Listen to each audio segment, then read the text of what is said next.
Transporto priemonių manevravimo charakteristikos. Prieš pradėdami važiuoti, jūs turite gerai susipažinti su automobilio manevringumu, jo greičio, valdymo charakteristikomis bei kaip važiuojančiu automobiliu yra ribojama orientacija aplinkoje.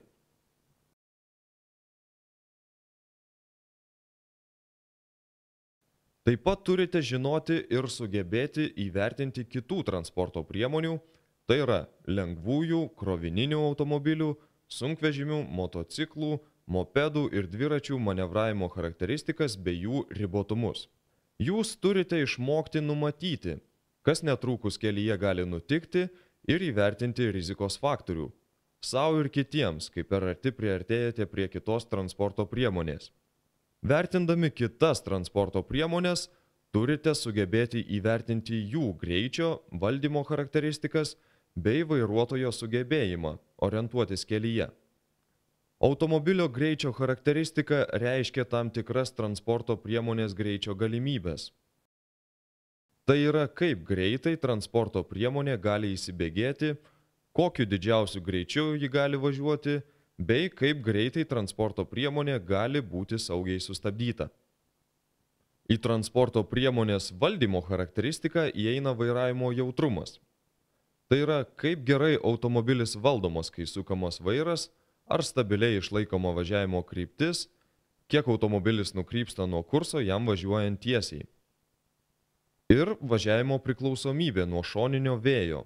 Tai yra, kiek šoninis vėjas veikia transporto priemonės važiavimo kryptį. Vairuotojo orientacijos kelyje sąlygos labai priklauso nuo transporto priemonės pobūdžio bei nuo jo vidaus įrangos. Žiūrint kai kuriais kampais, vaizdą užstoja salono elementai. Matymo galimybės taip pat priklauso nuo veidrodėlių bei stiklų švaros. Sumažinti orientacijos kelyje galimybės taip pat gali neteisingai pakrautas arba didelis krovinys. Stiprus variklio triukšmas ar iš radijo imtuvo sklindantis garsas, netgi šalia sėdintis žmogus ar šalmas. Dabar plačiau aptarsime visas šias charakteristikas. Asmeniniai automobiliai ir mikroautobusai yra tiek panašus, kad mes juos priskirsime vienai kategorijai. Automobilius galima skirstyti į greitus ir lėtus. Čia matome greitą automobilį. Jį galima atskirti iš žemo, aerodinaminio korpuso, plačių ašių ir plačių padangų. Šis automobilis yra lėtas. Tai pastebima iš to, kad jis yra aukštas ir siauras. Automobilio maksimalus greitis neturi tokios didelės reikšmės Lietuvoje, kadangi visur galioja greičio apribojimai. Tačiau į automobilio savybę įsibėgėti reikia atkreipti dėmesį, kai pasirenkate, kuria eismo juosta važiuoti bei sustoti prie sankryžos. Gali būti sunku įvertinti kitų automobilių valdymo charakteristikas. Tai labai priklauso nuo svorio paskirstimo tarp priekinės ir galinės ašies. Šiuolaikiniuose automobiliuose svoris taip paskirstytas, kad valdymo charakteristika būtų kuo geresnė. Pakrovus sunkų krovinį automobilio gale, jo krypties išlaikymo charakteristika pablogėja ir automobilis gali labiau švytuoti. Visuose automobiliuose yra kampai, kuriais žiūrint vaizdas yra uždengtas. Lengvuosiuose automobiliuose jie nėra dideli, tačiau vis tiek jų pakanka, kad tam tikrų matomumo kampu galėtų uždengti kitą automobilį, motociklą, dviratį ar pėsčiąjį. Geram matomumui užtikrinti reikia, kad stiklai ir veidrodėliai visą laiką būtų švarūs.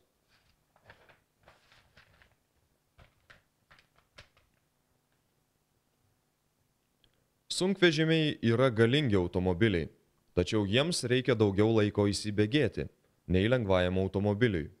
Jie važiuoja lėčiau ir jiems sustabdyti reikia taip pat daugiau laiko, ypač jei jie važiuoja su sunkiu kroviniu.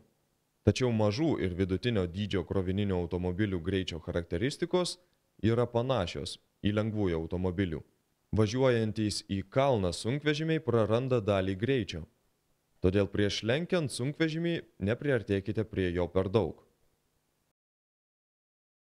Sunkvežimiams sustabdyti reikia daugiau laiko.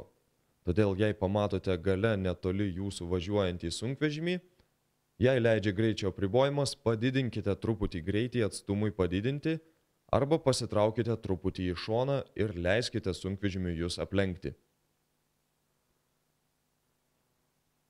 Paprastai sunkvežimiai važiuoja lėčiau nei kiti automobiliai, dėl to vairuotojai priversti sunkvežimius lenkti. Tai reikia žinoti pamačius priešais atvažiuojantį sunkvežimį. Lengvieji automobiliai gali bandyti sunkvežimį aplenkti. Sunkvežimiai yra labai stabilūs važiavimo krypties išlaikymo atžvilgiu. Dėl šios savybės tiesiuose keliuose sunkvežimiai gali išvystyti gana didelį greitį, esant tiek sausai, tiek šlapiai kelio dangai.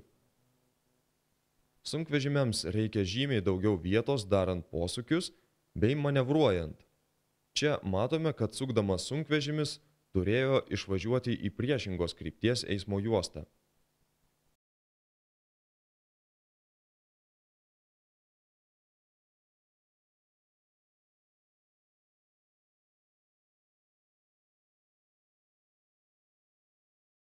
Aukšti sunkvežimiai gali būti stipriai veikiami pučiant šoniniam vėjui.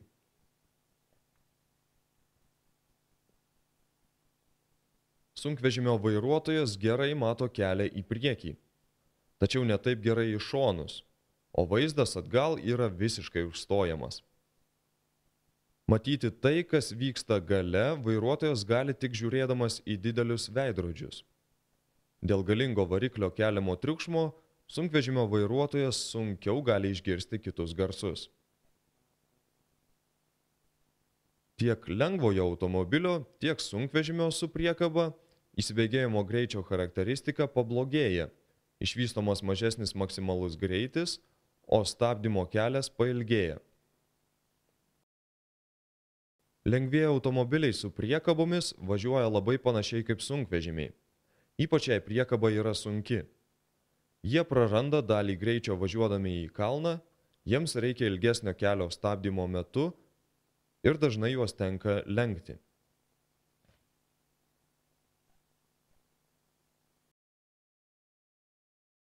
Automobilių su priekabomis valdymo galimybės taip pat pablogėja, pavyzdžiui, prikabinus kempingus stipriai veikia šoninis vėjas bei kelio nelygumai.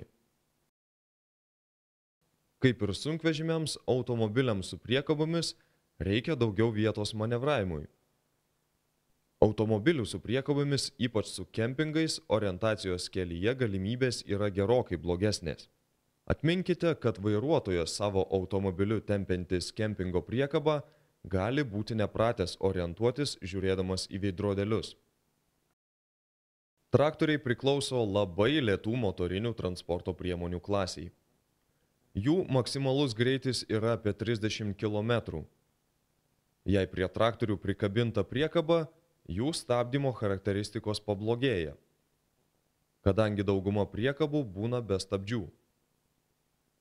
Traktoriai su priekabomis iš galo gali priminti sunkvežimius.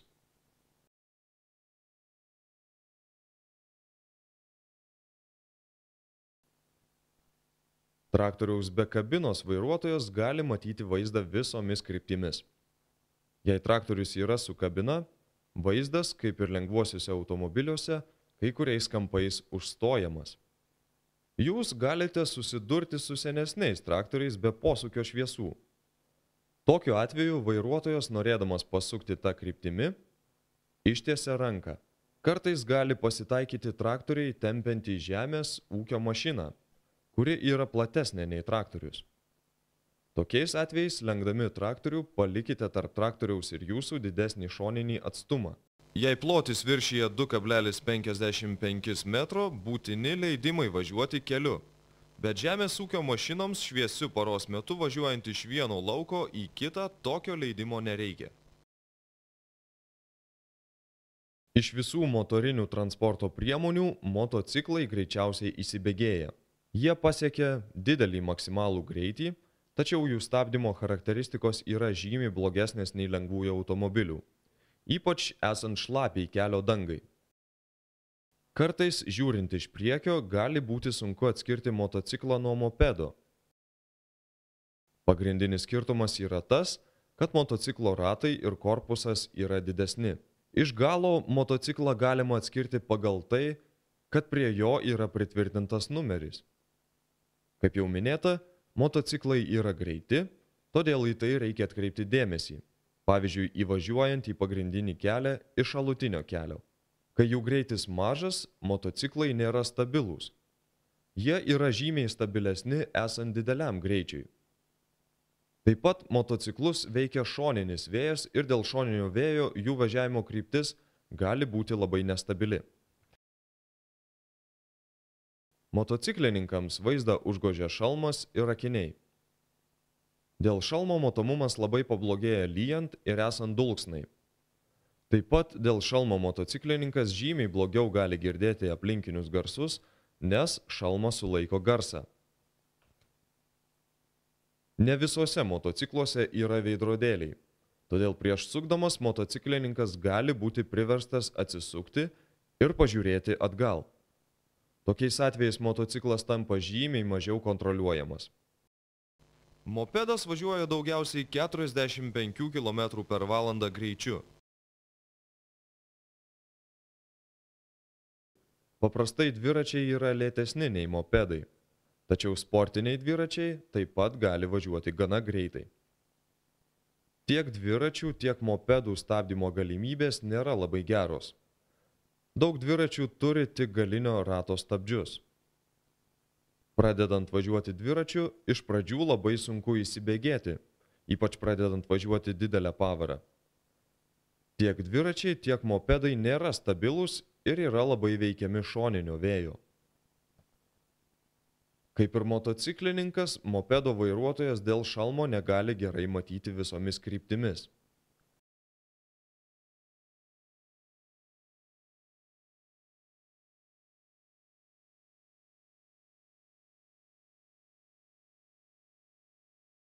Dviratininkas gali laisvai matyti vaizdą visomis kryptimis, tačiau dviratininkui atsigręžus atgal, jis tampa mažiau kontroliuojamas. Šaltų ir lietingų orų striukės ir neperšlampamo apsiausto gobtuvas taip pat sumažina dviratininko matymo galimybę.